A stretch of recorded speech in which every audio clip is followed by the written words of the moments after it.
अज्ञानतिमिरान्धस्य ज्ञानाञ्जनशलाकया चक्षुरुन्मीलितं येन तस्मै श्रीगुरवे नमः।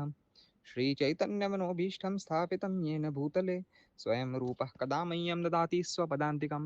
वन्देऽहं श्रीगुरो श्रीयुतपदकमलं श्रीगुरून् वैष्णवांश्च श्रीरूपं सागरजातं सहगणरघुनाथान्वितं तं सजीवं साद्वैतं सावधूतं परिजनसहितं कृष्णचैतन्यदेवं श्रीराधाकृष्णपादान् सहगणललिता श्रीविशाखान्वितांश्च। हे कृष्ण करुणा सिंधु दीनबंधु जगतपते गोपेश्च गोपिकाकांत राधाकांत नमोस्तुते तप्त कांचन गौरांगी श्रीराधे वृंदावनेश्वरी ऋषभानुसुते देवी प्रणमामि हरिप्रिय। वाञ्छाकल्पतरुभ्यश्च कृपा सिन्धुभ्येव च पतितानां पावनेभ्यो वैष्णवेभ्यो नमो नमः।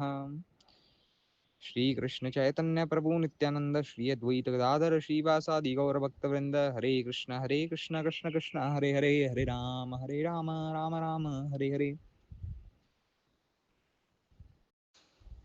हरे कृष्ण दंडवत प्रणाम सभी को। जैसा कि आप सब जानते हैं कि एक वीडियो निर्गत किया गया था आह्वान को चर्चा में इनविटेशन देते हुए, उसकी तरफ से कोई कमेंट पोस्ट या कोई भी रिप्लाई आया नहीं है। तो अब हम एक श्रृंखला शुरू कर रहे हैं, एक पूरी सीरीज आएगी वीडियोस की जिसके अंदर हमें उसका खंडन, उसके जितने भी कुतर्क है उसका क्वालिटी खंडन देखने को प्राप्त होगा। और क्वालिटी खंडन क्या होता है वो तो सब आप सभी देख लीजिएगा। अभी शुरू करेंगे पहले वीडियो के साथ। क्या इस्कॉन का ईश्वर सर्वशक्तिमान है या नहीं है, ये हमारा मुख्य टॉपिक रहेगा। इसके ऊपर आपको 3 से 4 पार्ट्स आराम से प्राप्त हो जाएंगे आगे के आने वाले टाइम में। तो शुरू करते हैं।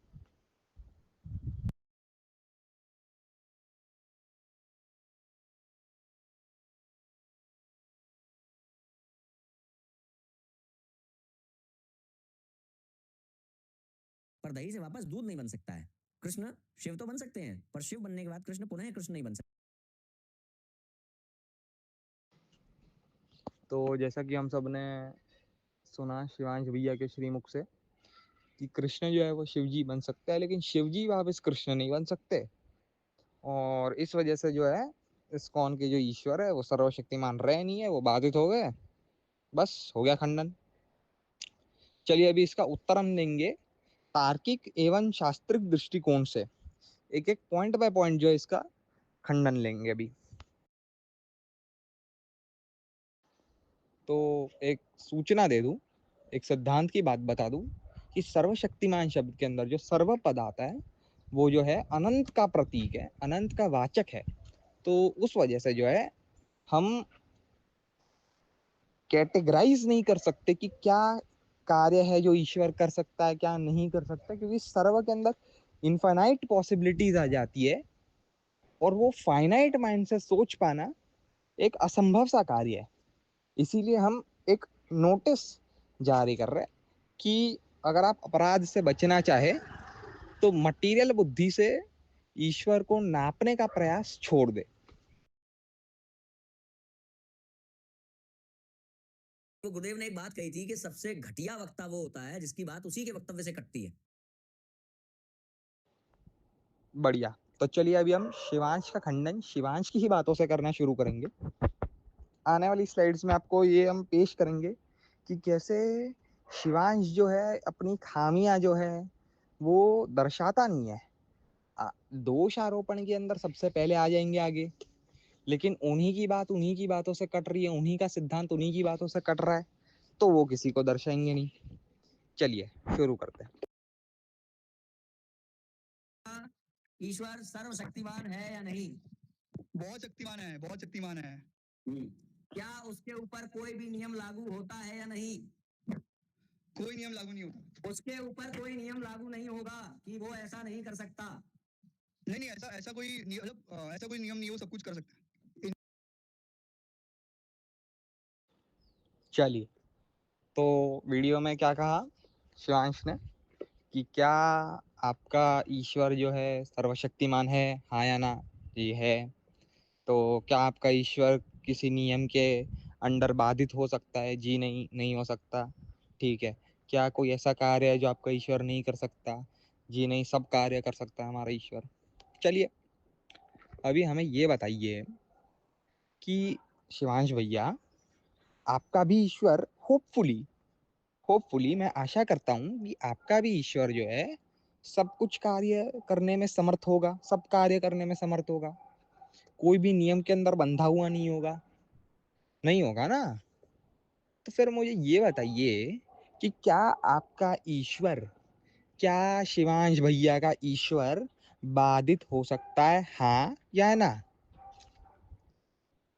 अगर हाँ, तो वो खुद वो स्थिति में नहीं रहते कि किसी और को प्रश्न पूछे उनके ईश्वर के बाधित्व को लेकर, है कि नहीं? अगर नहीं, तो हमारे पास एक ऐसा कार्य है जो आपके ईश्वर कर नहीं सकते। अब इधर मैं स्पेसिफिकली शिवांश का ईश्वर करके संबोधन कर रहा हूँ, क्योंकि शिवांश भैया प्रॉपर, उनकी बातों से हमने देखा है कि वो प्रॉपर अद्वैत मत का भी प्रतिपादन नहीं करते। उनका स्वाध्याय से उन्होंने जो ज्ञान प्राप्त किया है उसमें भी कहीं ना कहीं बहुत सारी खामियां हैं, और अलग अलग जगहों पर जो है उनकी बातें जो है शंकराचार्य के ही विरुद्ध चली जाती है। आदि शंकराचार्य ने जो उनके विरुद्ध चली जाती है, उनके शिष्यों ने जो मत स्थापना की है उनके ही विरुद्ध में चली जाती है। तो इसलिए मैं इधर अद्वैत का ब्रह्म नहीं कहूंगा या अद्वैत का ईश्वर नहीं कहूंगा। शिवांश भैया, आप ही के ईश्वर की बात करेंगे। क्या आपका ईश्वर सब कुछ कर सकता है, हाँ या ना? अगर हाँ, तो क्या आपका ईश्वर बाधित हो सकता है, हाँ या ना? अगर हो सकता है तो आप किसी और को क्यों कह रहे हैं कि आपका ईश्वर बाधित नहीं हो सकता? हो गई ना दिक्कत? इसलिए मैं कह रहा था कि इनफाइनाइट को तुम फाइनाइट बुद्धि से नहीं नाप सकते।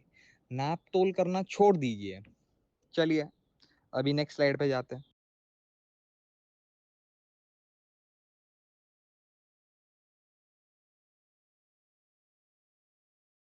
ये दुनिया ठीक है। एक नकली दुनिया है।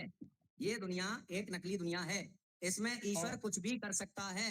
वो आता है, अपनी फॉर्म बनाएगा, वो अपनी फॉर्म नष्ट भी कर सकता है, कुछ भी कर सकता है। तो ये वाला जो दोष है वो मेरे ईश्वर पर नहीं लग सकता कि उसने बुराई की कि नहीं की।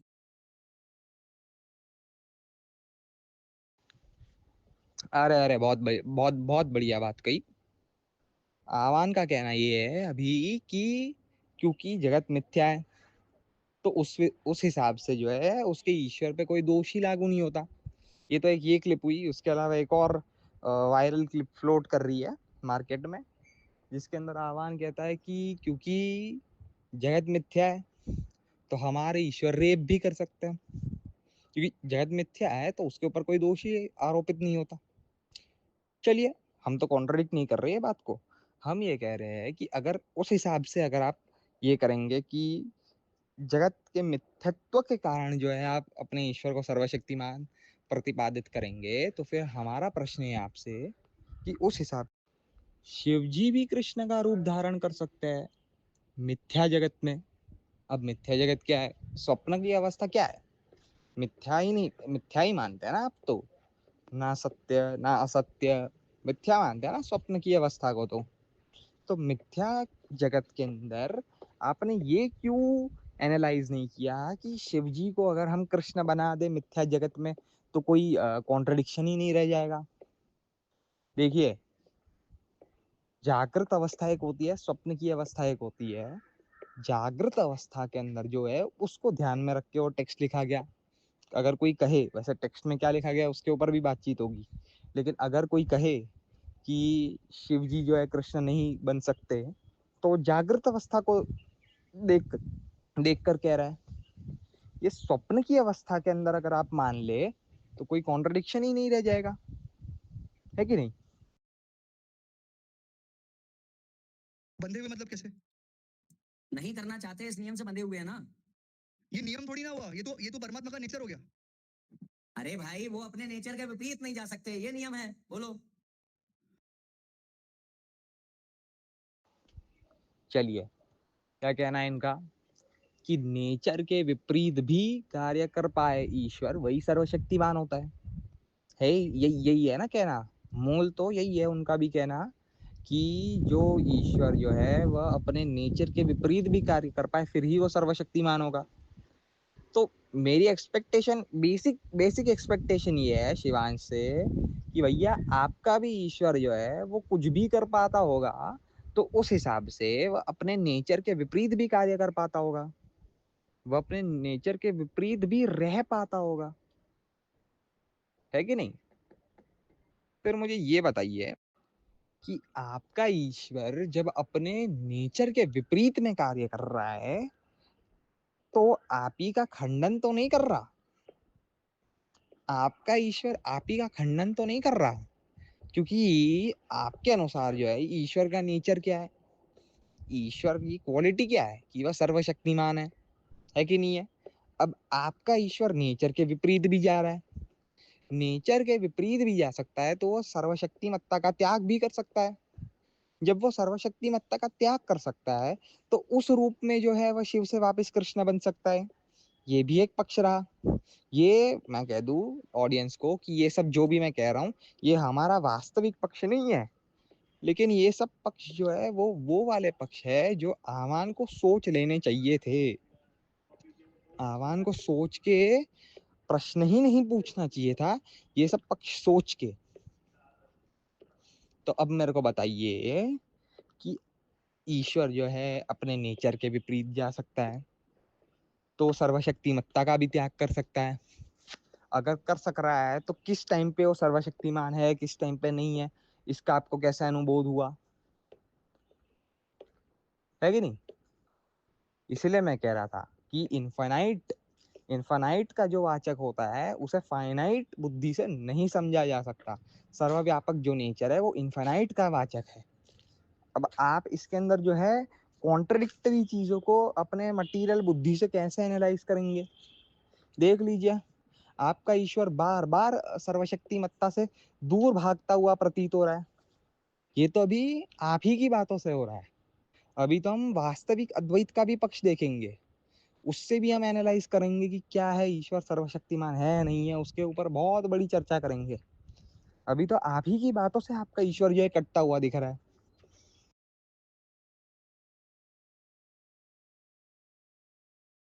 हो सकती है नहीं हो सकती, और बोलिए। 100% हो सकती। हाँ तो फिर सृष्टि हाँ कैसे अरे तो अरे अरे एक सेकंड, जब जब उसकी इच्छा ही नहीं है, उसकी कोई इच्छा ही नहीं है ब्रह्म की पारमार्थिक धरातल पे, तो फिर वो माया और जीव बन क्यों रहा है? फिर प्रयोजन क्या है इस चीज का? यूं ही हाँ यूं ही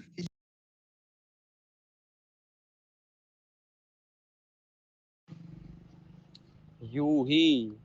हम्म सबसे पहले तो आपने जो ये बात कही कि ये जो अद्वैतवाद में जो फिनोमिना है कि ब्रह्म जो है अपने आप जो है माया की चद्दर ओढ़ के जो है परिचिन्न हो जाता है, या फिर जो है नाम रूप को धारण कर ले रहा है, वो अपने दिव्य गुण को जो है उनका लोप होने दे रहा है अपनी मर्जी से।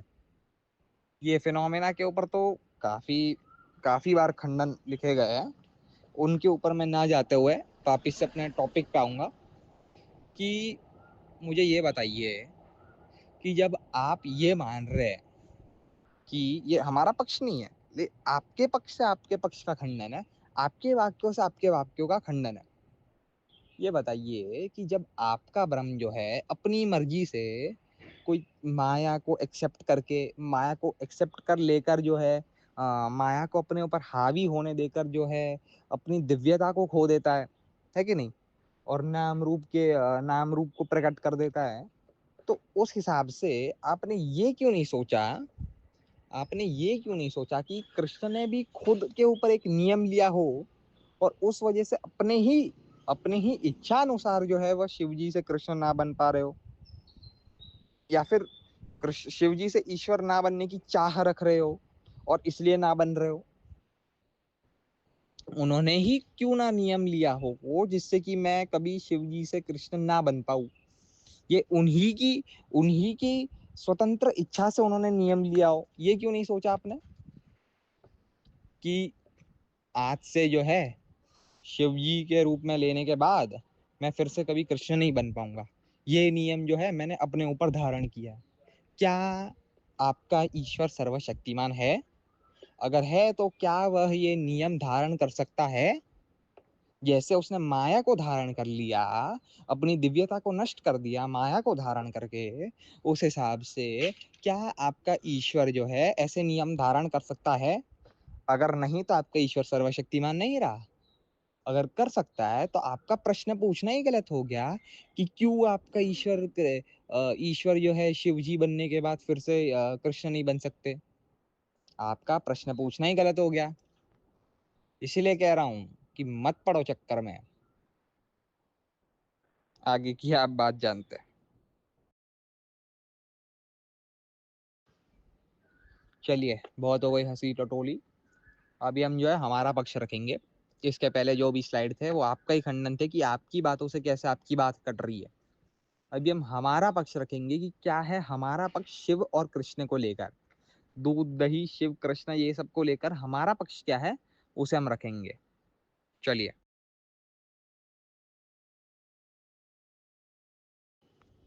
एक उदाहरण से समझेंगे।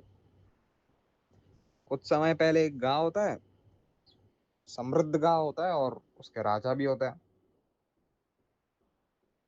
राजा मानो गांव में कुछ भी कर सकते हैं, चाहे किसी को धनवान बना दे, चाहे किसी को मालामाल कर दे, चाहे किसी को सड़क पे ला दे, उसका घर बार सब छीन ले, चाहे उसे बंदूक से उड़ा दे, कुछ भी कर सकते हैं राजा। मानो सर्वशक्तिमान ही हो वो गांव में। उनकी आड़ में जो है उनके मंत्रीगण सिपाहीगण वो भी काफी पावरफुल, काफी दमदार। उनकी सेपरेट पावर नहीं है, लेकिन राजा के नाम पे वो कुछ भी दहशत मचा सकते हैं। हालांकि किंतु राजा और उनके मंत्रीगण, उनके सिपाहीगण वो सब जो थे धर्मनिष्ठ व्यक्ति थे, तो अपनी पावर का गलत इस्तेमाल नहीं करते थे, लेकिन हाँ कर तो सकते थे। कुछ साल बीतते, उसके उपरांत राजा अपने मंत्रियों में से या अपने सिपाहियों में से दो सिपाहियों को कहते कि आप गांव में जाइए, सामान्य मनुष्य के वेशभूषा में गांव में जाइए, सामान्य जनमानस बन के जाइए, उस वेशभूषा में जाइए और वहां पे निरीक्षण कीजिए कि सब लोग धर्मनिष्ठ है या नहीं है, व्यवसाय कैसा है गांव का, आदि आदि। वो सब निरीक्षण करके आइए। कुछ गलत दिखे तो हमें आके बता दीजिए। सिपाही, दो सिपाही जाते हैं। साधारण साधारण जनमानस का जो है वह यूनिफॉर्म टाल देते हैं, अपना यूनिफॉर्म टाक के साधारण जनमानस के कपड़े पहन लेते हैं। वही वेशभूषा, वही चाल, उसमें जाते हैं। वहां पे देखते हैं कि एक व्यक्ति है, वो धन अर्जित करने के लिए झूठ बोल रहा है, झूठ का सहारा ले रहा है धन अर्जित करने के लिए। तुरंत उनमें से एक सिपाही जो है वो खड़ा हो जाता है, कहता है कि ये तो गलत है, चलिए इसके साथ दो दो हाथ किया जाए। और तुरंत वो झूठे व्यापारी के सामने बढ़ता है, उसे पकड़ने के, उसे दबोचने के उद्देश्य से। दूसरा सिपाही उसे रोकता है, उसे कहता है कि तू जरूर जो तू करना चाहता है वो बिल्कुल, हमें हमारा कार्य ही यही है, सिपाहियों के हमारा कार्य ही यही है कि कोई गलत कर रहा हो राज्य में तो उसे रोके। जो तू कर रहा है मंशा तो सही है तेरी, लेकिन अभी हम वो परिस्थिति में नहीं है कि हम वो कर सके। सच कहूं तो हम कर भी सकते हैं, राजा हमें कुछ कहेंगे भी नहीं, लेकिन हमें करना नहीं चाहिए। क्यों? क्योंकि हम साधारण जनमानस की वेशभूषा में हैं। इससे इम्पैक्ट जो है, हमें देख के इम्पैक्ट जो है सोसाइटी पे ऐसा पड़ेगा, समाज पे ऐसा पड़ेगा कि हम साधारण मनुष्य भी अपने हाथ में कानून को लेने लगेगा। जिस प्रकार कोई, किसी के पास पुलिस की यूनिफॉर्म हो और फिर वो बंदूक रख के चले अपने पास तो समझ में आता है। अब साधारण मनुष्य है, वो भी बंदूक रख के चलना शुरू कर देगा उनको देख के, तो फिर तो गलत है। तो उसी प्रकार दूसरा सिपाही कहता है कि तू कर सकता है, तुझे महाराज डांटेंगे भी नहीं, लेकिन लेकिन किंतु अभी वो परिस्थिति नहीं है कि तू करे, तुझे करना नहीं चाहिए। और अपने आप से जो है वो सिपाही अपनी भूल रियलाइज करता है, समझता है, सत्य को स्वीकारता है और उसे जाने देता है फिलहाल के लिए। फिर वो राजा को बताता है, आदि आदि जो आगे की प्रक्रिया होती है वो होती है। उसी प्रकार कृष्ण जो है वह शिव जी में कंप्लीटली ट्रांसफॉर्म नहीं हो जाते, वह अपनी कुछ शक्तियां होती है उनकी, और वो शक्तियों में ट्रांसफॉर्मेशन लाके शिव जी का रूप धारण करते हैं। उनकी शक्ति, उनकी वास्तविकता में कृष्ण भी स्वयं अपने आप से शिव जी का रूप धारण नहीं करते, उनकी कुछ शक्तियां हैं जो ट्रांसफॉर्मेशन के थ्रू गुजर के शिव जी का रूप धारण करती है। शक्तियां भी देखिए, कृष्ण तो है ही सर्वशक्तिमान, उनकी शक्तियां, हर एक शक्तियां जो है काफी कार्य कर सकती है कि मानो वो भी सर्वशक्तिमान ही हो। क्यों? इंडिपेंडेंटली नहीं, कृष्ण के अनुगत्य में होकर उनकी शक्तियां जो है काफी पावरफुल कह सकते हैं। अच्छा, उनमें से कुछ शक्तियां ले आती है और ट्रांसफॉर्मेशन के थ्रू शिव जी का रूप धारण करती है। शिव जी, अब कृष्ण चाहे तो शिव जी से भी अपने आप को प्रकट कर पाए, और कर भी सकते हैं, लेकिन करते नहीं है, अपनी इच्छा अनुसार करते नहीं है। और क्योंकि ये क्यों क्यों नहीं करते? क्योंकि उनकी शक्तियां जो है उसके ट्रांसफॉर्मेशन के प्रोसेस के अंदर वह अपने कुछ गुण जो है विलुप्त कर देते हैं अपनी इच्छा से, उनका लोप कर देते हैं। सर्वशक्तिमत्ता वो गुण है। तो इसीलिए कृष्ण तो सर्वशक्तिमान हमेशा ही थे, हमेशा ही है, हमेशा ही रहेंगे।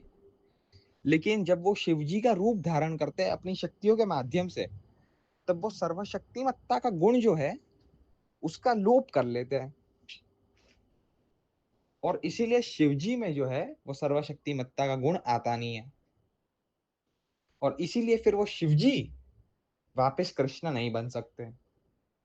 जिस प्रकार दूध में तो हमेशा ही वो एबिलिटी रहती है, हमेशा ही वो शक्ति है कि वो ट्रांसफॉर्म हो सके, रूप बदल सके अपना, दूध में तो हमेशा ही रहती है। लेकिन दही बन जाने के बाद वो क्वालिटी का लोप हो जाता है, वो क्वालिटी विलुप्त हो जाती है, वो गुण चेंज हो पाने की जो शक्ति है, जो एबिलिटी है, वो विलुप्त हो जाती है। और इसीलिए फिर वो दही दूध नहीं बन सकता। इसके अंदर दूध का दोष नहीं है, दूध तो हमेशा ही, भूत वर्तमान भविष्य, हमेशा ही सभी कालों में शक्ति को धारण करता ही है, ट्रांसफॉर्म होने की शक्ति को हमेशा ही धारण करता है।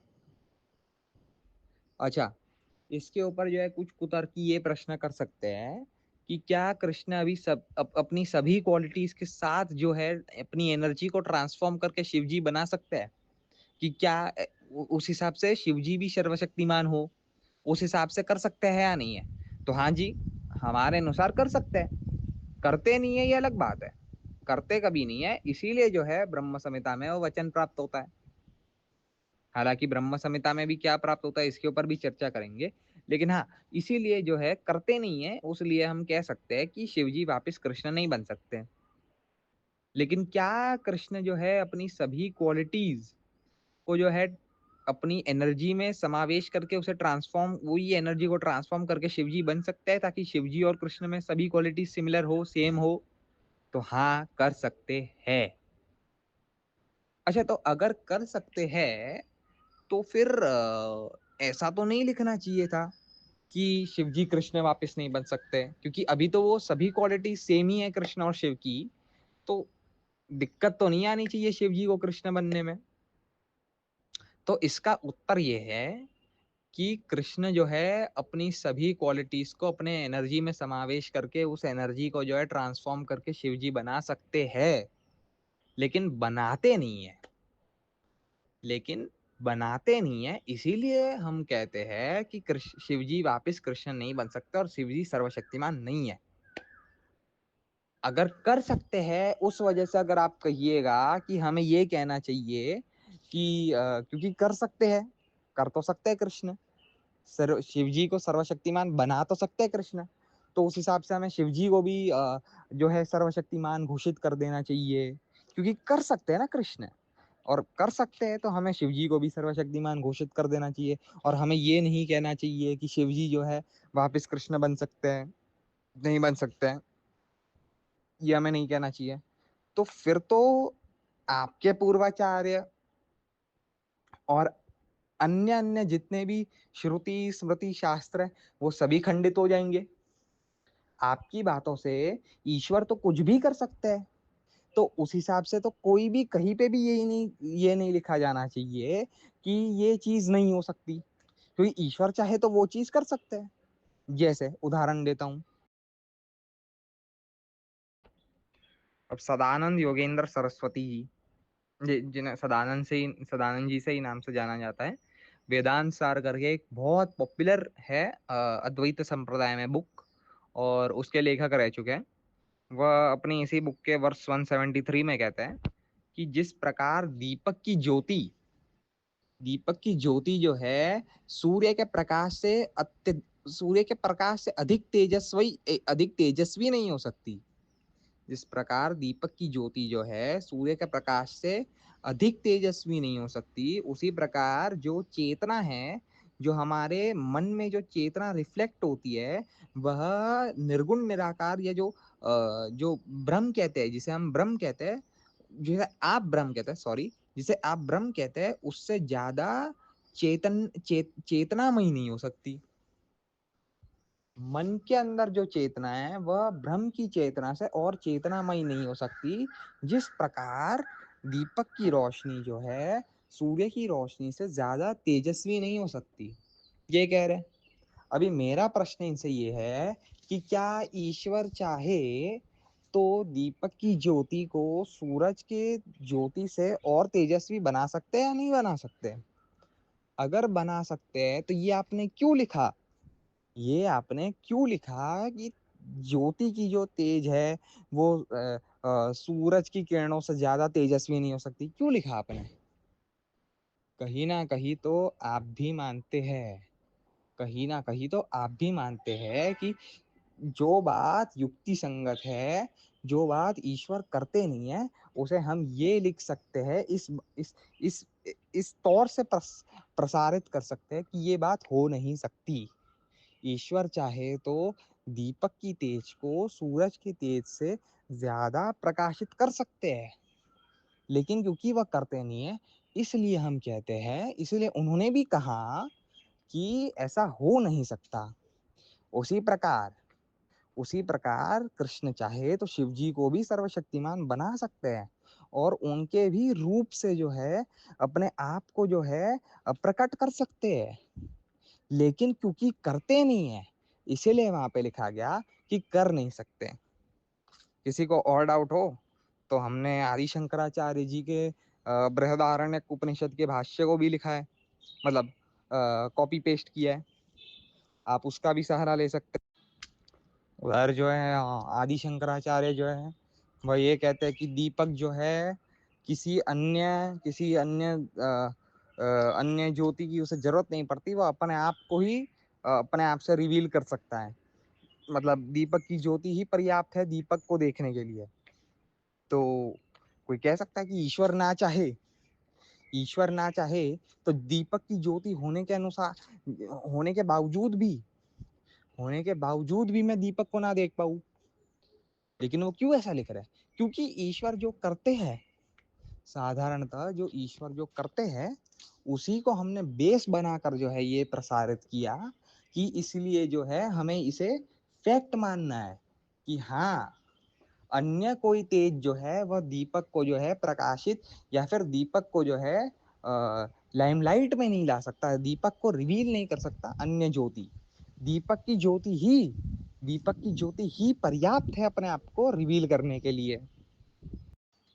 जिस प्रकार अगर शास्त्र में कहीं लिखा जाए कि सूरज जो है पश्चिम दिशा से उदय नहीं हो सकता, तो उसका अर्थ ये नहीं लिया जाना चाहिए कि ईश्वर पश्चिम दिशा से भी सूरज को उगा नहीं सकते, या फिर सूर्योदय पश्चिम दिशा से नहीं कर सकते। ईश्वर तो दक्षिण दिशा से भी कर सकते हैं, पश्चिम तो दूर की बात, दक्षिण दिशा से भी कर सकते हैं, लेकिन क्योंकि ईश्वर करते नहीं है, उस वजह से शास्त्र में ये लिखा जाता है कि सूरज जो है केवल पूर्व दिशा से उदय हो सकता है, जो है उदय हो सकता है, और पश्चिम दिशा से उदय नहीं हो सकता।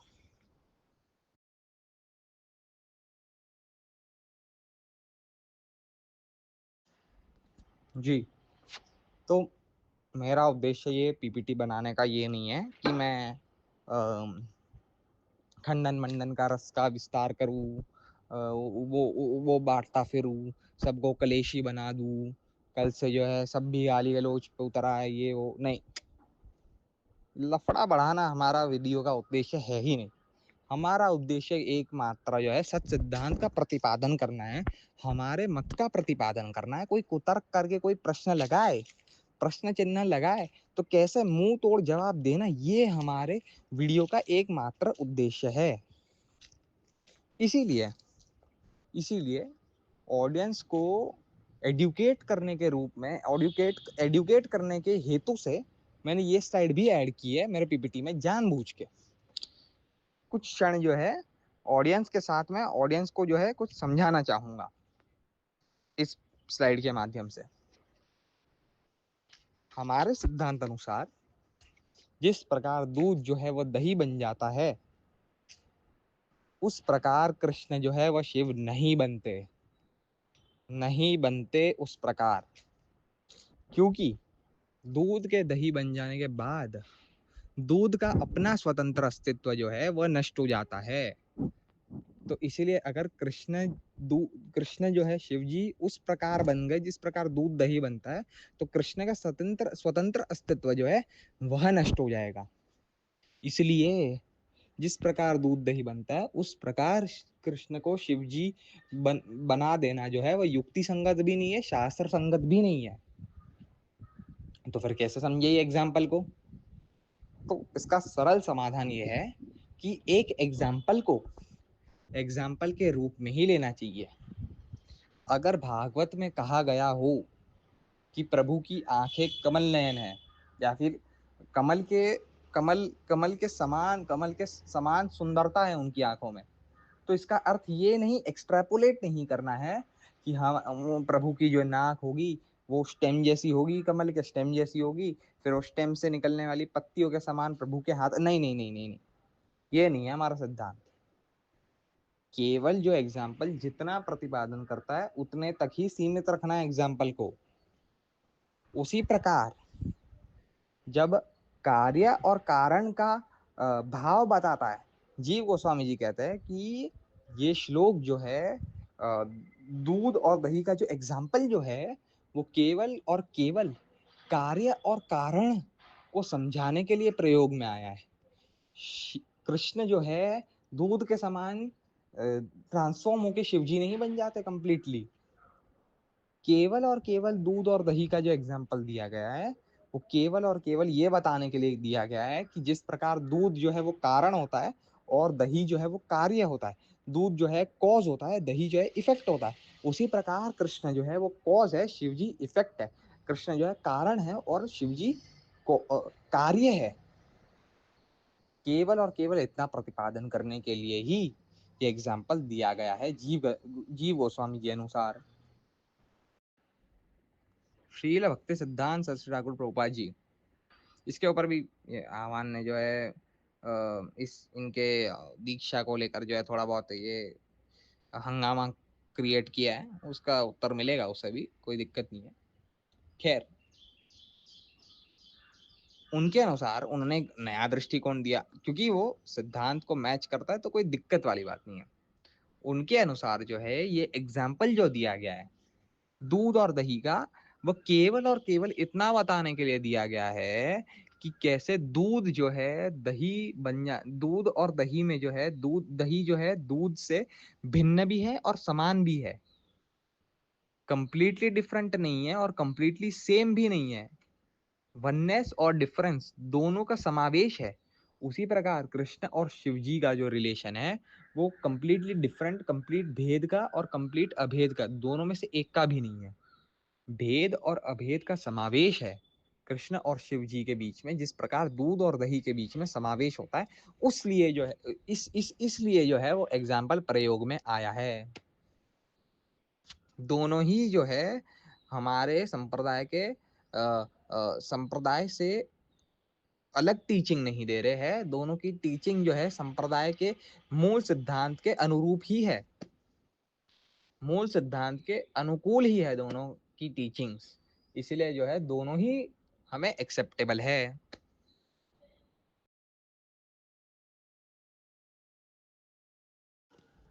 अस्तु, चलिए इतना डिफेंसिव खेलने के बाद कुछ मजे हम भी लेंगे। आपके ऊपर कुछ प्रश्न भी बम्बार्ड करेंगे हम, उसके उत्तर की अपेक्षा रहेगी। चलिए। ईश्वर अपने आप को नष्ट करके भी दिखा सकता है। ऐसी कई लीलाएं हैं जिसमें कि ईश्वर ने अपने शरीर को नष्ट किया है ना। परंतु परमार्थिक रूप से ईश्वर का अस्तित्व सदैव शेष रहता है। अब यदि आप ये कहें कि परमार्थिक रूप से भी वो अपने आप को मार सकता है कि नहीं, तो नहीं मार सकता। मतलब अगर इस प्रपंच रूपी संसार से बाहर जो दुनिया है, आप ये कहें कि उसमें भी ईश्वर का अस्तित्व जो है खत्म हो जाए, तो वो नहीं। जी, तो हमारा पहला प्रश्न तो यही था कि क्या निर्गुण निराकार ब्रह्म सर्वशक्तिमान है। इसका उत्तर लकीली हमारे पास प्राप्त हो गया। शिवांश भैया ने जो है वीडियो में बता दिया कि नहीं है। चलिए अब नेक्स्ट स्लाइड।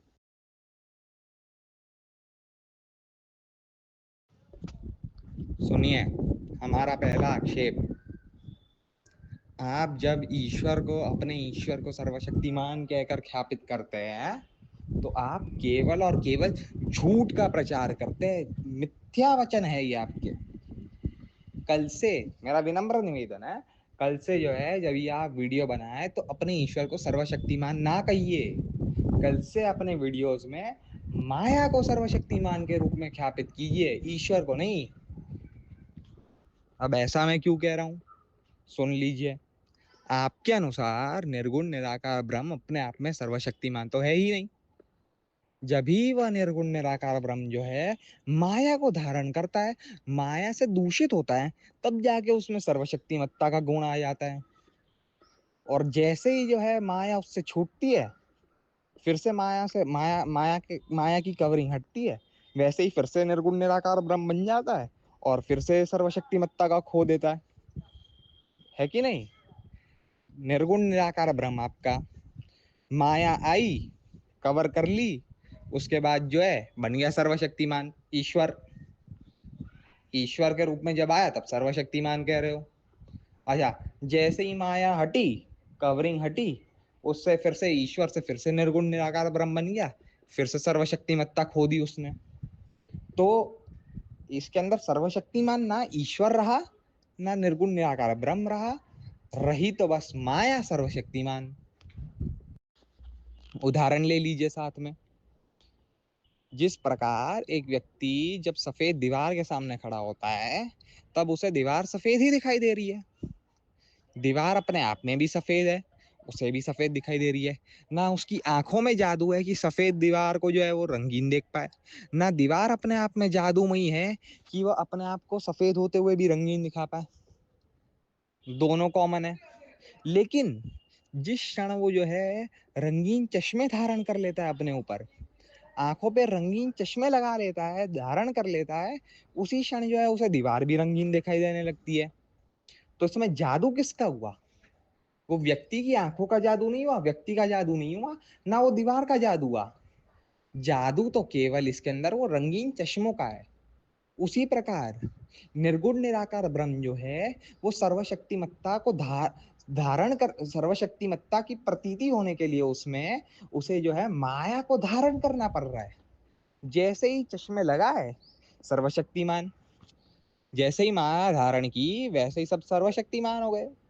निर्गुण निराकार ब्रह्म रंगीन दिखाई देने लगा। जैसे ही चश्मे हटाए फिर से वही सफेद, फिर से सर्वशक्तिमत्ता गुम हो गई, धड़ाम से गिर गए, सर्वशक्तिमत्ता तो रही नहीं, है कि नहीं। ये रंगीन चश्मों का कमाल है। उसी प्रकार माया का कमाल है कि आपके ईश्वर जो सर्वशक्तिमान बन रहे हैं नहीं बन रहे, तो ये सर्वशक्तिमत्ता जो गुण है वो ईश्वर का नहीं हुआ, सर्वशक्तिमान इसमें ईश्वर नहीं हुआ, इसमें सर्वशक्तिमान वास्तव में माया हुई। बुद्धिमान व्यक्ति ये नहीं कहेगा कि व्यक्ति के जो जिसने चश्मा धारण किया है उसकी आंखें एकदम कुशल है कि वो रंगीन देख पा रहा है। बुद्धिमान व्यक्ति यही कहेगा कि ये तो केवल चश्मों का कमाल है, चश्मों का जादू है कि उसे रंगीन दिखाई दे रहा है। तो कल से आप सर्वशक्तिमत्ता जो है ईश्वर के ऊपर आरोपित ना कीजिए, माया के ऊपर आरोपित कीजिए। कल से आपको सर्वशक्तिमान माया कहना पड़ेगा, ठीक है कि नहीं? आपके पूर्वाचार्य क्या कहते हैं उसकी भी थोड़ी चिकित्सा की जाए।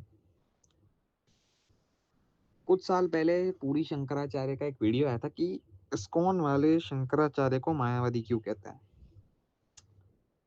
अगर आप हमसे पूछेंगे, मुझसे पूछेंगे, तो मेरा तो सीधा स्पष्ट सटीक उत्तर यही है क्योंकि हमारे पूर्वाचार्य आपके अद्वैतवाद को मायावाद के संबोधित करते हैं, इसलिए हम आपको मायावादी कहते हैं। बस सीधी सिंपल बात, सीधी सिंपल बात। अच्छा, अभी ये प्रश्न हो सकता है कि हमारे पूर्वाचार्य सही कह रहे हैं या गलत कह रहे हैं, ये अलग बात है। लेकिन पूर्वाचार्य कहते हैं इसलिए हम कहते हैं, ये होती है पूर्वाचार्यों पे निष्ठा। खैर, अब सही कह रहे हैं गलत कह रहे हैं ये तो एक चर्चा का विषय है, लेकिन ये जन सामान्य के लिए एक ज्यादा कंफ्यूजन की बात नहीं होनी चाहिए, क्योंकि अन्य संप्रदाय के आचार्य भी कह रहे हैं, हर कोई नहीं कह रहा, नहीं, अन्य संप्रदाय के आचार्य, अन्य वैष्णव संप्रदाय, चारों नहीं, जितने भी वैष्णव संप्रदाय आप देख रहे हो, जिन्होंने वेदांत पे भाष्य, थोड़े भी वेदांत रिलेटेड तो फिलोसॉफिकल वर्क्स लिखे हैं, सभी ने अनडाउटेडली सभी ने अद्वैत वेदांत को मायावाद की श्रेणी में ही रखा है, मायावाद ही कहा है। अच्छा, केवल वैष्णवाचार्य ने नहीं, शैववादी आचार्यों ने भी अद्वैत वेदांत को मायावाद की श्रेणी में ही रखा।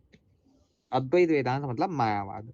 अच्छा, शैवाचार्यों ने तो जो भाषा प्रयोग की है अद्वैत वेदांत और मायावादियों के लिए, वो तो आपके लिए और भी अपमानजनक होगी। आप वैष्णवाचार्य के पीछे मेरुदंड लेके पढ़ते हो, लेकिन खैर, ये तो हो गए वैष्णवाचार्य, शैवाचार्य। इसके अलावा जो वेदांत फोल्ड में भी नहीं है, जो वेदांत को नहीं मानते, अन्य आस्तिक स्कूल्स जैसे सांख्य आदि, वो सब भी मायावाद ही कह रहे हैं अद्वैत वेदांत को। है कि नहीं मजेदार बात? अच्छा, केवल ये सब ही नहीं, शंकराचार्य, आदि शंकराचार्य जी के शिष्यगण अपने आप को मायावादी कह रहे हैं। एक नहीं, दो, तीन, चार, सब अपने आप को मायावादी कह रहे हैं। अच्छा, ऐसे ऐसे हालात होते हुए फिर भी ये प्रश्न करना कि क्यों केवल इस्कॉन वाले, केवल भी नहीं कहा, इस्कॉन वाले क्यों शंकराचार्य को मायावादी कहते हैं, ये या तो भ्रामकता है या भ्रामकता फैलाने की साजिश है, कूटनीति है, मुझे नहीं पता। लेकिन हाँ, सभी लोग जब आप मायावादी कह रहे हैं, लेकिन क्योंकि इस्कॉन को टारगेट करना आसान है, व्यूज मिलते हैं, क्या है मुझे नहीं पता, शायद यही कारण से दुष्प्रचार किया जा रहा है।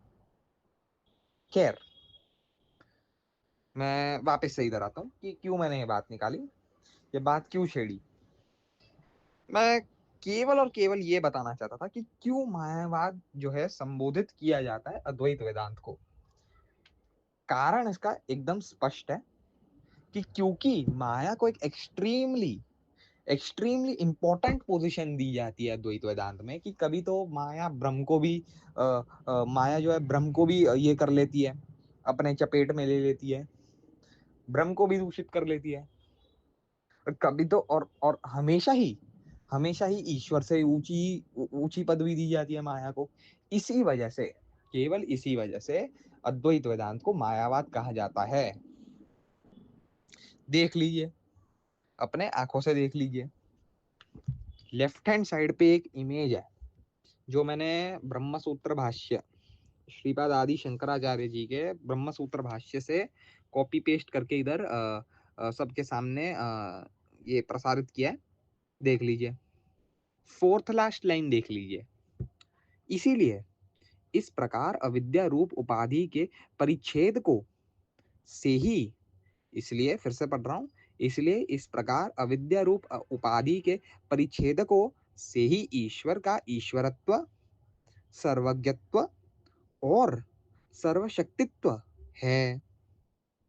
परमार्थतः विद्या द्वारा सब उपाधियों से रहित आत्मा में देख, ध्यान से ईशत्र, ईशत्व, सर्वगत्व आदि सब व्यवहार उत्पन्न नहीं होते हैं। ध्यान से देखिएगा क्या लिख रहे हैं शंकराचार्य। इसीलिए इस प्रकार, फिर से मैं पढ़ रहा हूं, इसलिए इस प्रकार उपाधि रूप उपाधि के परिच्छेदक को से ही ईश्वर का ईश्वरत्व, सर्वज्ञत्व और सर्वशक्तित्व है। अविद्या की वजह से ईश्वर में ईश्वरत्व, सर्वज्ञत्व और सर्वशक्तित्व है। अविद्या की वजह से। देख लीजिए, देख लीजिए। इसीलिए इसीलिए कहते हैं, आप कह रहे हैं कि आपकी ईश्वर पे कोई नियम नहीं है, बाधित नहीं है, लेकिन देख लीजिए शंकराचार्य के अनुसार ही आपके ईश्वर बाधित हो गए। ईश्वर बाधित है, आपके ईश्वर बाधित है कि जब तक माया का साया उसके ऊपर है, उस ईश्वर पे जब तक माया का साया है तब तक वो ईश्वर है। ईश्वरत्व तो उसमें तब तक ही है जब तक माया का साया है उसके ऊपर। बिहार में ये टर्म बड़ा प्रचलन में कि हमारे चाचा विधायक है, बच्चे चौड़ में घूमते हैं, सीना तान के मस्त रैश ड्राइविंग करते करते घूमते हैं। कोई पकड़े, कोई कुछ पूछे तो कह देते हैं कि हमारे चाचा विधायक है। अरे भैया, ये तुम्हारे लक्षण, तुमने क्या कमाया इसमें? तुम्हारे गुण थोड़ी है, ये तो तुम्हारे चाचा ने कोई पदवी ग्रहण की है जिसकी वजह से आज तुम घूम रहे हो। जिस दिन आपके चाचा टपके उस दिन समझो आप भी गिरे। ये तो आपके चाचा की बदौलत है जो आप ये घूम रहे हो। जिस दिन चाचा गए उस दिन आप भी गए। चाचा का हाथ आपके सिर पे, उसी प्रकार माया का जब तक हाथ है आपके ईश्वर के सिर पे, आपके ईश्वर के सिर पे जब तक माया का हाथ है, अविद्या का हाथ है, तब तक ही उसमें ईश्वरत्व, सर्वज्ञत्व और सर्वशक्तित्व है। तो आपका ईश्वर इससे बाधित होता है, स्वीकार लीजिए, अभी भी समय है। अच्छा, अभी ये तो शंकराचार्य लिख रहे हैं, इसके अलावा पद्मपादाचार्य भी है, उन्हीं के सबसे प्रिय शिष्य में से एक है। और पूरी पीठ, गोवर्धन पूरी पीठ के शंकराचार्य, सबसे पहले शंकराचार्य रह चुके हैं पद्मपादाचार्य। और उन्होंने एक बुक लिखी है पंचपादिका, जो शंकराचार्य के ब्रह्मसूत्र भाष्य पे ही एक कमेंट्री कह सकते हैं आप, उसका एक्सप्लेनेशन कह सकते हैं आप। उसमें पद्मपादाचार्य क्या लिख रहे हैं? There is nothing impossible for Maya. She is expert in projecting even the impossible as possible. देख लीजिए, माया के लिए कुछ भी असंभव नहीं है। माया तो असंभव को भी संभव कर दे। क्या कह रहे हैं पद्मपादाचार्य? यहाँ पे किसी को समझ ना आया हो तो पद्मपादाचार्य यहाँ पे माया को सर्वशक्तिमान कह रहे हैं। माया को सर्वशक्तिमान कह रहे। एक बाजू शंकराचार्य कह रहे हैं कि ईश्वर तब तक ही सर्वशक्तिमान है जब तक माया का हाथ उस ईश्वर के सिर पे है। जिस दिन माया का हाथ हटा, बस ईश्वरत्व गया। और पद्मपादाचार्य इधर कह रहे हैं कि माया जो है वो सर्वशक्तिमान है। प्रीवियस स्लाइड पे आपको याद होगा, पिछली स्लाइड पे मैंने कहा था कि जब तक निर्गुण ब्रह्म ने रंगीन चश्मा पहन रखा है माया का, तब तक ही वो राजा है। बस यही कह रहे पद्मपादाचार्य और शंकराचार्य खुद। ये सर्वशक्तिमान माया है, ये पद्मपादाचार्य खुद अपने वाणी से स्पष्ट कर रहे हैं, है कि नहीं? चलिए, आपने अपने वीडियो में कहा है कि निर्गुण निराकार ब्रह्म तो सर्वशक्तिमान है नहीं, लेकिन फिर भी ये बात जो है नास्तिकवाद को पोषित नहीं करती। इसके लिए आपने रीजन क्या दिया? रीजन आपने ये दिया कि सर्वशक्तिमान जो है वो व्यवहारिक ब्रह्म हो गया। व्यवहारिक ब्रह्म हो गया तो तुमने उससे अपना काम निकलवा लिया। जब तुम निर्गुण निराकार स्टेज पे पहुंच गए तब तुम्हें देखने की मर्जी ही नहीं रही कि सर्वशक्तिमान है या नहीं है। बहुत ही बेतुकी बात है। इसका उत्तर आपको आने वाले वीडियोस में मिल जाएगा। अभी के लिए यही मान लेते हैं कि केवल केवल ये आपकी बात को सत्य मान लेते हैं, केवल हम सगुण ब्रह्म पे ही प्रश्न कर लेते हैं। सगुण ब्रह्म पे हमारा पहला प्रश्न, सगुण साकार ब्रह्म पे हमारा पहला प्रश्न ये है कि क्या ये सगुण साकार ब्रह्म अपने नाम रूप गुण लीला और पार्षदगण इनके साथ, अपने नाम रूप गुण लीला अपने पार्षदगण के साथ पारमार्थिक अवस्था में स्थित हो सकता है, हाँ या ना? पारमार्थिक अवस्था में एग्जिस्ट कर सकता है, हाँ या ना? तो पारमार्थिक अवस्था में कौन है? निर्गुण निराकार ब्रह्म। उसके साथ क्या आपका सगुण ब्रह्म एग्जिस्ट कर सकता है, हाँ या ना? अगर कर सकता है तो अद्वैतवाद कैसे रहा? अगर नहीं कर सकता तो आपका सगुण साकार ब्रह्म भी सर्वशक्तिमान नहीं रहा। यद्यपि ये तो प्रूव हो ही चुका है कि आपके अनुसार सगुण साकार ब्रह्म भी सर्वशक्तिमान नहीं है, वो माया ही है जो सर्वशक्तिमान है। खैर, इसके अलावा भी हम एक और मौका दे रहे हैं। अच्छा, दूसरा मेरा प्रश्न ये रहा आपसे कि क्या सगुण साकार ब्रह्म सब कुछ कर सकता है, तो उसमें नष्ट भी कर सकता है अपने आप को? आपने एक जगह कहा भी है, आगे आगे के वीडियो में मैंने बताया भी है कि आपने कहा कि फॉर्म नष्ट कर सकता है अपना ये वो। निर्गुण निराकार ब्रह्म अपना फॉर्म नष्ट नहीं कर सकता, आपने भी ये भी कहा है। मेरा प्रश्न ये है कि सगुण साकार ब्रह्म क्या निर्गुण निराकार ब्रह्म को नष्ट कर सकता है, हाँ या ना? क्या सगुण साकार ब्रह्म निर्गुण निराकार ब्रह्म को नष्ट कर सकता है, हाँ या ना? सगुण साकार ब्रह्म के ऊपर ही दिक्कत आ रही है इधर तो। आपके सगुण साकार ब्रह्म को ही मैं क्यों मानूं जब वो सब कुछ कर नहीं पा रहा? सर्वशक्तिमान होने के लिए सगुण साकार ब्रह्म से ही हम प्रश्न पूछ रहे हैं। सगुण साकार ब्रह्म से ही हम प्रश्न पूछ रहे हैं कि क्या आप निर्गुण निराकार ब्रह्म का अस्तित्व ही नष्ट कर सकते हैं? अस्तित्व का नाश कर सकते हैं आप निर्गुण निराकार ब्रह्म का, हाँ या ना? ये थे दो प्रश्न हमारे सगुण साकार ब्रह्म से, आपके सगुण साकार ब्रह्म से।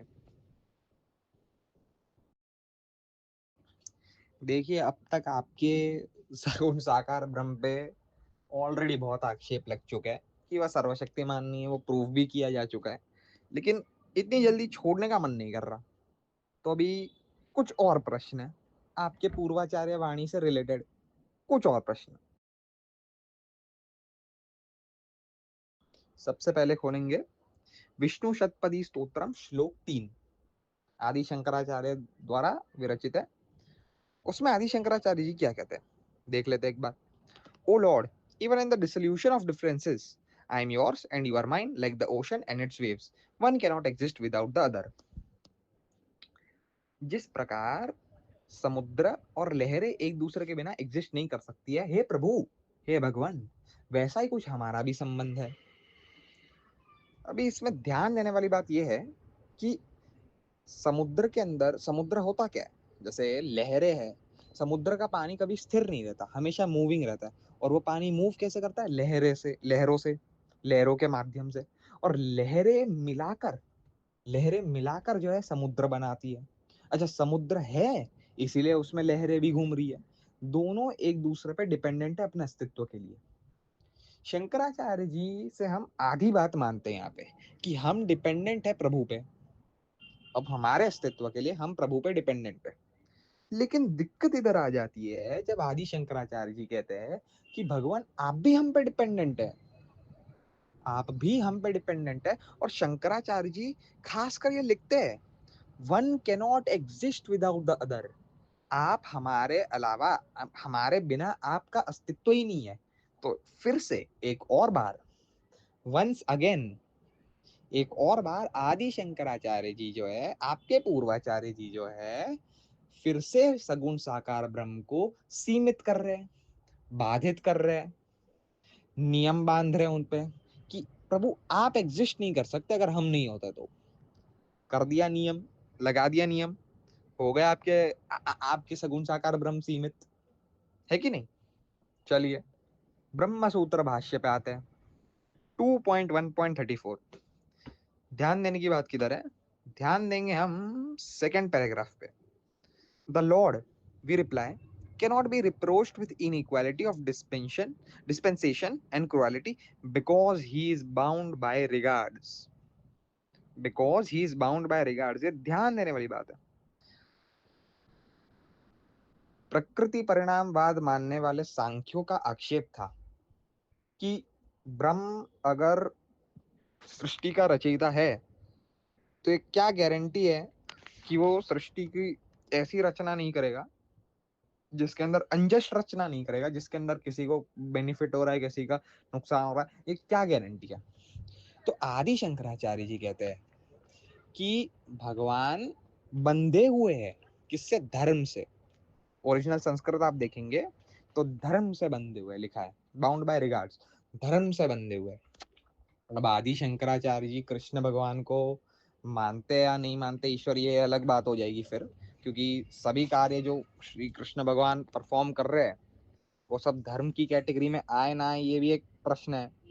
लेकिन सबसे पहली बात तो ये है कि आदि शंकराचार्य मानते जरूर है कि भगवान बंधे हुए हैं नियम से. आपके ईश्वर बाधित है नियम से. ये एक और बार हम सिद्ध कर चुके हैं, तार्किक दृष्टिकोण से सिद्ध कर दिया गया, पूर्वाचार्यों की कृतियों से सिद्ध कर दिया. अब और करेंगे, और करेंगे. चलिए अब हम आते हैं श्रीपाद आदि शंकराचार्य जी के भगवत गीता भाष्य पे. आगे आपने देखा है वो वीडियो जिधर आह्वान कहता है कि ईश्वर अपने फॉर्म को कई बार नष्ट कर भी चुके हैं. बढ़िया, कर भी चुके हैं. इधर शंकराचार्य जी क्या लिखते हैं? Right side of the PPT देखिएगा, सेकेंड लास्ट पैराग्राफ. इसीलिए कहते हैं कि इस अविनाशी ब्रह्म का विनाश करने के लिए कोई भी सामर्थ्य नहीं है. कोई भी अर्थात ईश्वर भी अपने आप का नाश नहीं कर सकता. आ गया नियम, बंध गए ईश्वर एक और बार, है कि नहीं? फिर से पढ़ेंगे. इसलिए कहते हैं कि इस अविनाशी ब्रह्म का विनाश करने के लिए कोई भी समर्थ नहीं है. क्यों? कोई भी अर्थात ईश्वर भी अपने आप का नाश नहीं कर सकता. अच्छा, संस्कृत भी देखेंगे हम. अतः अव्ययस्य अस्य ब्रह्मणो विनाशम न किश्चित कर्तुम अर्हति न किश्चित आत्मानं विनाशयितुम शक्नोति. न किश्चित, न किश्चिद आत्मानं विनाशयितुम शक्नोति ईश्वरः अपि. ईश्वर भी कभी भी नहीं आत्मा की विनाश कर सकता है. न शक्नोति ईश्वरः अपि. ध्यान से पढ़िएगा. अब लेफ्ट साइड पे भी देख लेते हैं. विष्णु सहस्त्र नाम भाष्य में शंकराचार्य जी लिखते हैं, mrita means death. Since Bhagwan's body is free from death he is called amrita vapu. ये तो केवल वो आह्वान के खंडन के लिए हमने पेस्ट किया है कि कैसे शंकराचार्य जी लिख रहे हैं कि प्रभु का शरीर इज फ्री फ्रॉम डेथ, इसलिए उन्हें अमृत वपु कहा जाता है. और वो जो है अमृत, अमृत के समान वपु, अमृत वपु, उनका शरीर अमृत के समान है, मतलब कभी नष्ट नहीं हो सकता.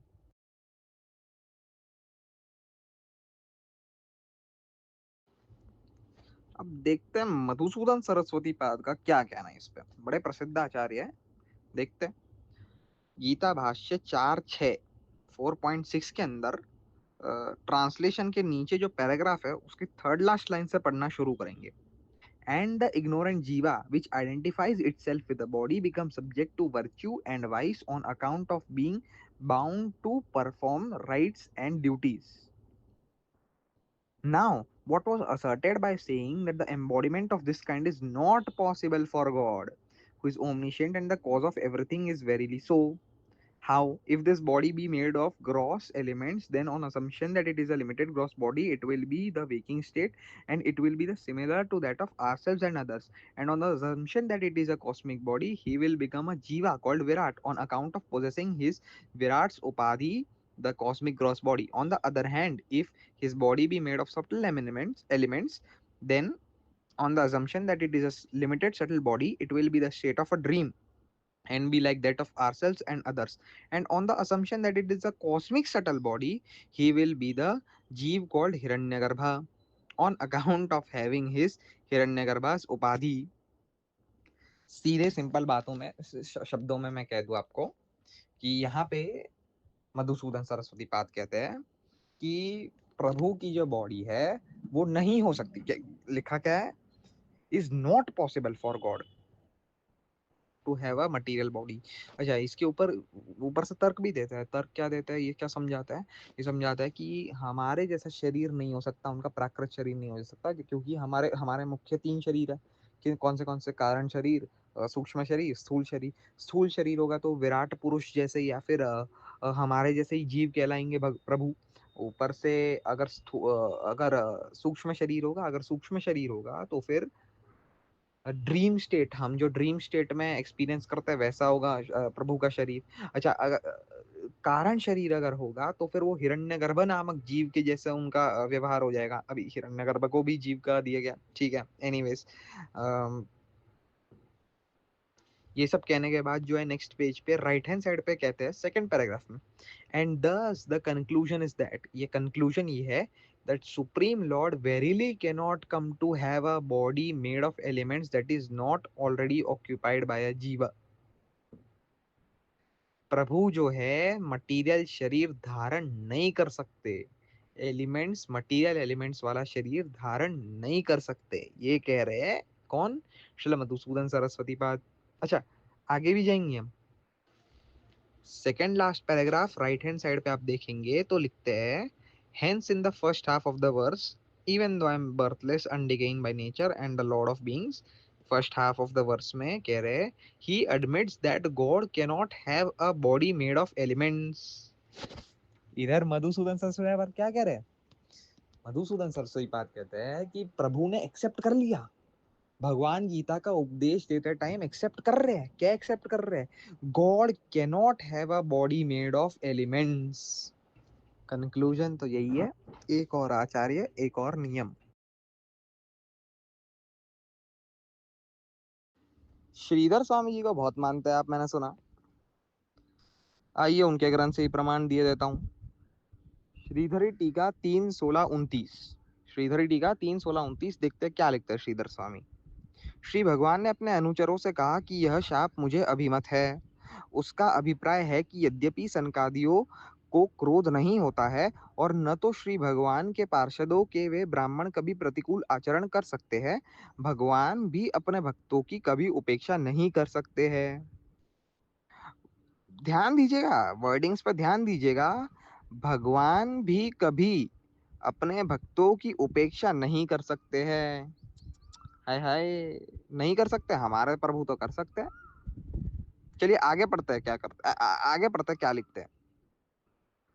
वैकुंठ पहुंचे जीव का कभी जन्म नहीं होता है, फिर भी जिस तरह श्री भगवान की सृष्टि करने की इच्छा होती है उसी तरह उनकी कभी युद्ध करने की भी इच्छा हो जाती है। अभी अभी संस्कृत भी पढ़ेंगे। अभी दो चीजें रिमार्केबल है। सबसे पहले तो एक संस्कृत पढ़ लेते हैं। न चा भगवत पार्षद, नहीं, पहली लाइन में पढ़ेंगे इधर से। सनकादि नाम, सनकादियों को क्रोधो न संभवती, क्रोध नहीं हो सकता, ठीक है। न च भागवत पार्षदयोर ब्राह्मण प्रतिकूल्यम, और ना ही ब्राह्मण जो है भगवत पार्षद के साथ कभी प्रतिकूल व्यवहार कर सकते हैं, ठीक है। आगे पढ़ते हैं। न च भगवतः स्वभक्तोपेक्षा, श्री भगवान भी कभी अपने भक्तों की उपेक्षा नहीं कर सकते हैं। देख लीजिए, ध्यान से देखिए क्या लिखा है। श्री भगवान भी कभी अपने भक्तों की उपेक्षा नहीं कर सकते हैं। बढ़िया बात है कि नहीं? लग गया एक और नियम कि आप प्रभु, आप कभी अपने भक्तों की उपेक्षा कर ही नहीं सकते। सर्वशक्तिमान कहूँ भी नहीं या ना कहूँ? अभी बताइए आप, सर्वशक्तिमान का टैग लगाया जाए या ना लगाया जाए? अच्छा, ट्रांसलेशन में अगर आप आगे भी देखेंगे तो कंटिन्यू होता है इसमें। संस्कृत में भी आप देखेंगे, न च वैकुंठ गतानाम पुनर्जन्म, और ट्रांसलेशन में भी होता है कि वैकुंठ पहुंचे जीव का कभी जन्म नहीं हो सकता। और आगे देखिए, फिर फिर भी जिस तरह श्री भगवान की सृष्टि करने की इच्छा होती है, उसी तरह उनकी युद्ध करने की भी कभी इच्छा होती है। आवान जी ने एक वीडियो में मेरे ख्याल से कहा तो था कि भगवान जो है सृष्टि की रचना करते हैं यूं ही। क्या कहा था उन्होंने? यूं ही।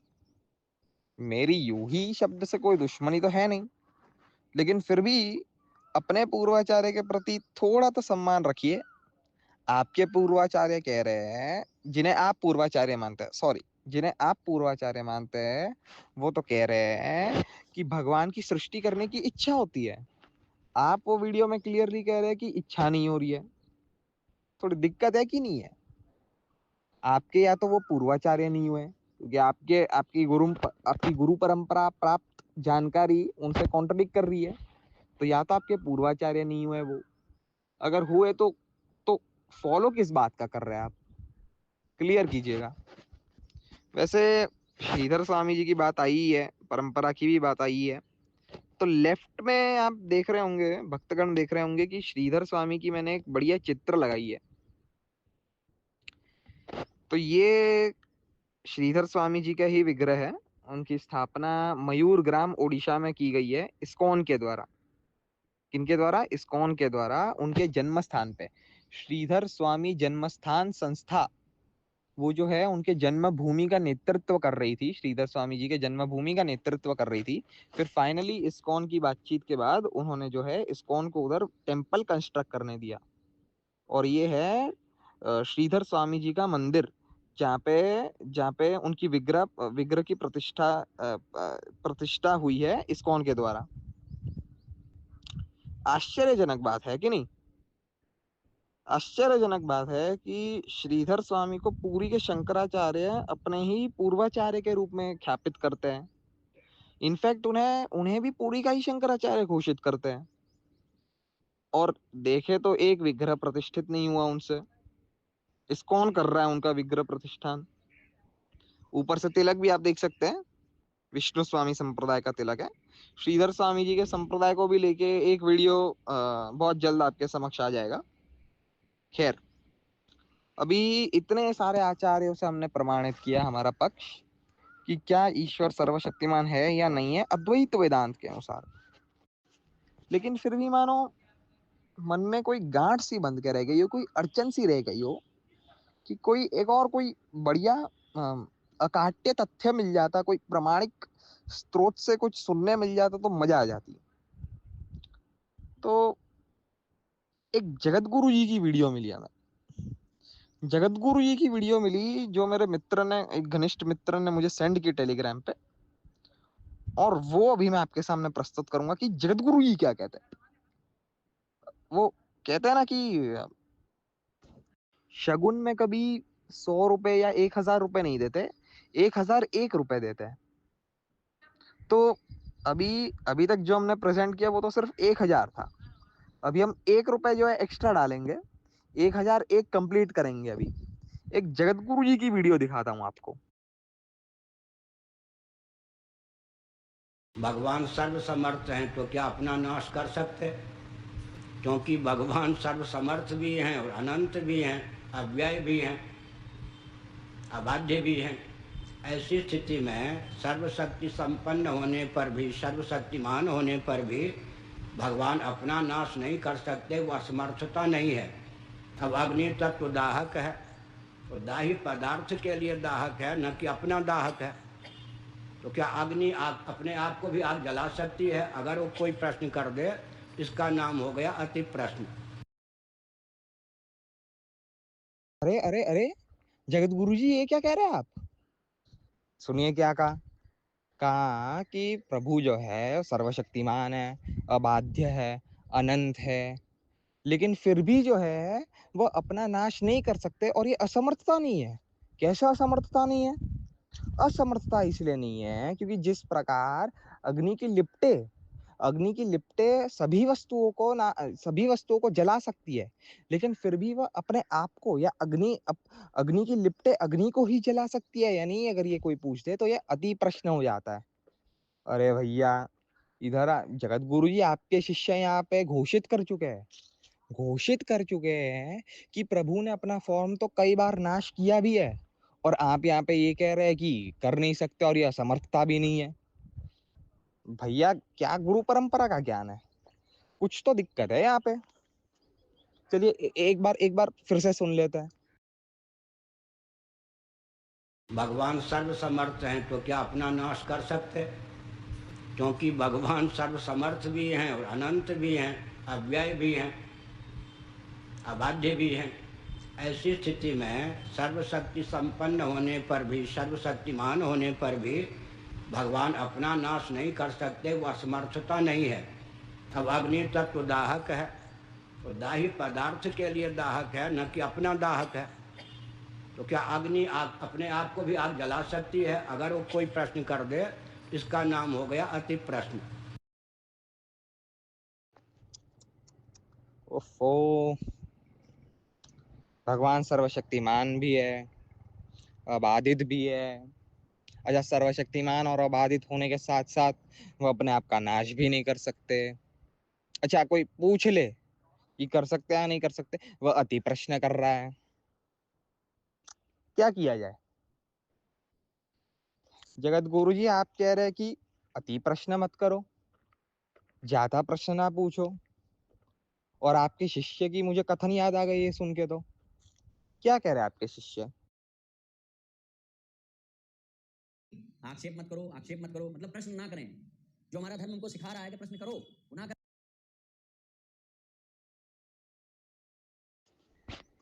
चलिए, आप दोनों गुरु शिष्य की जोड़ी को हम समय देते हैं, थोड़ा आपस में वाद कीजिए, थोड़ी चर्चा विमर्श कीजिए, और एक सही कंक्लूजन तक पहुंच गए हो तो निष्कर्ष जो है कृपा कृपा कृपा करके हमें भी बता दीजिएगा। एक पेज लीजिएगा, लिखिएगा, और दोनों की साइन के साथ हमें भी बता दीजिएगा कि क्या मानना है, क्या नहीं मानना, कौन से प्रश्न पूछ सकते हैं, कौन सा नहीं पूछ सकते। तो कौन से प्रश्न मैं पूछ के सनातनी कहलाऊंगा और पूछ के मैं विरोधाभासी कहलाऊंगा। अब पूरी एक पीडीएफ बना दीजिए, या फिर कोई स्टैम्प ड्यूटी रजिस्ट्रेशन के पेपर पे जो है आप लिख ला के आप हमें सिग्नेचर के साथ दे दीजिएगा। हम ध्यान रखेंगे कल से। बाकी आगे तो क्या ही कहना बचा है।